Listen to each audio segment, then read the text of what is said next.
Hello बच्चों, मैं Sunita SDS विद्यापीठ से एसडीएस विद्यापीठ ऑनलाइन क्लासेस में आपका स्वागत है। आज हम हिंदी की क्लास में कौन से वर्ण के बारे में पढ़ेंगे? हम पढ़ेंगे थ वर्ण के बारे में। किसके बारे में? वर्ण थ के बारे में। ठीक है। थ से क्या होता है बच्चों? थ से थर्मस क्या होता है? थ र म स थर्मस क्या होता है? थ से थर्मस। ठीक है बच्चों, तो आज हम सीखते हैं थ के बारे में। चलिए शुरुआत करते हैं। त वर्ण के बाद कौन सा वर्ण आता है? त वर्ण के बाद आता है थ। थ से थर्मस वाला थ। ठीक है बच्चों, थ से थर्मस। ये क्या है? ये है थर्मस। थर्मस हम किसे कहते हैं? ये एक ऐसा बॉटल होता है बच्चों जो गर्म पानी अगर उसमें रखा जाए तो काफ़ी देर तक उस गर्म पानी का टेम्परेचर जो है ज़्यादा देर तक वो गर्म ही बनाए रखता है। यानी जब हम उसमें गर्म पानी डालते हैं तो लगभग 5 से 6 घंटों तक ये उस पानी को उसी तापमान में बनाए रखता है जिससे कि वो गर्म रहे। और अगर हम इसमें ठंडा पानी भी रखते हैं तो भी यह उसका तापमान बनाए रखता है ताकि वो कुछ देर तक ठंडा रखे। इस थर्मस की बनावट ही ऐसी होती है जिससे पानी या फिर पानी जैसा चाय हो या फिर द्रव वाली कोई भी चीज़ें हो, हम उस तापमान को ज़्यादा देर तक बनाए रखने के लिए थर्मस का उपयोग करते हैं और थर्मस में उस चीज़ को डालकर उसे काफ़ी देर तक गर्म या ठंडा रख सकते हैं। ठीक है बच्चों, तो ये क्या है? थर्मस। थ से थैला क्या है? थैला। थैला।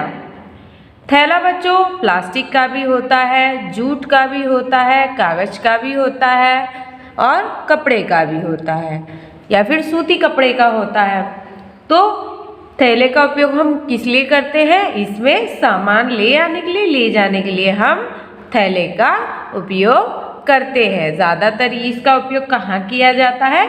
बाजार जाते समय इस ऐसे थैलों का उपयोग किया जाता है जिसमें हम सामान भर करके घर पर ले आते हैं। ठीक है बच्चों, आप कभी भी बाजार जाएं तो कपड़े से बना हुआ थैला जरूर ले जाएं और प्लास्टिक से बने हुए थैले उपयोग ना करें क्योंकि वह हमारी प्रकृति के लिए नुकसानदायक है।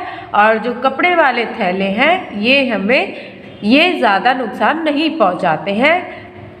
कपड़े का थैला जो है बहुत यूज़ में आ जाता है और बहुत समय तक भी चलता है। ठीक है बच्चों, तो प्रकृति को नुकसान से भी बचाना है तो प्लास्टिक के थैले हमें यूज़ नहीं करने चाहिए। ठीक है, ज़्यादातर कपड़ों का थैला ही यूज़ करना चाहिए। तो ये क्या है? थ से थैला। चलिए आगे बढ़ते हैं। थ से थन क्या है? ये थन।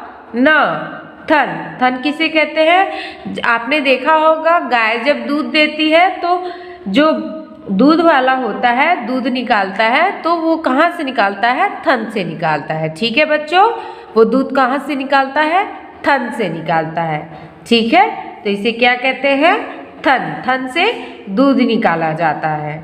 ठीक है बच्चों, चलिए आगे बढ़ते हैं। थ से थाली। ये क्या है? थाली। आपके घर में जो बर्तन होते हैं, बड़े बड़े प्लेट या फिर थालियाँ होती हैं जिसमें आप खाना खाते हैं, उसे ही क्या कहते हैं? थाली। जो ऐसे बड़े तस्तरी नुमा होते हैं इसे हम क्या कहते हैं? थाली। ठीक है बच्चों, इसमें हम खाना खाने का या फिर घर के खाना बनाने के कामों में ऐसे थाली का उपयोग करते हैं। ठीक है बच्चों, तो ये क्या है? थाली। थाली। तो हमने इन शब्दों को पढ़ लिया, एक बार फिर से दोहरा लेते हैं। थ से थर्मस। थ से थैला। थ से थन। थ से थाली। तो बच्चों हमने इसे दोहरा लिया है। चलिए अब हम पढ़ते हैं आज की कविता। तो बच्चों चलिए हम आज की कविता पढ़ते हैं। ये कविता किसके बारे में, आइए देखते हैं। आज की कविता में है थ से थैला और थ से थर्मस। ठीक है, आज की कविता में क्या क्या है इस वर्ण से संबंधित? आज की कविता में है थ से थैला और थ से थर्मस। तो देखिए इस कविता में क्या कहा जा रहा है, चलिए पढ़ते हैं। थर्मस मेरे हाथ से फिसला, थर्मस मेरे हाथ से फिसला, झोले से सामान भी निकला, झोले से सामान भी निकला। तो बच्चों इसमें क्या बताया जा रहा है, बच्चा क्या कह रहा है कि बच्चा बाजार से आ रहा था, देखिए उसकी सब्जियां जमीन पर पड़ी हुई है। बाजार से आते वक्त उसके हाथ से एक तरफ थर्मस फिसला और एक हाथ से उसका झोला गिर गया, जिसमें से सारे सामान भी बाहर निकल गए फिसल करके और बाहर निकल करके गिर गए, जिसमें सब्जियां थी। तो ये क्या है, ये सारी सब्जियां बिखरी पड़ी हुई है ना, जो थैले से बाहर गिरी हुई है, और थर्मस यहाँ पर गिरा पड़ा है। तो कविता में कहा जा रहा है थर्मस मेरे हाथ से फिसला, झोले से सामान भी निकला। यहाँ झोले से सामान निकल गया, यहाँ थर्मस फिसला पड़ा है।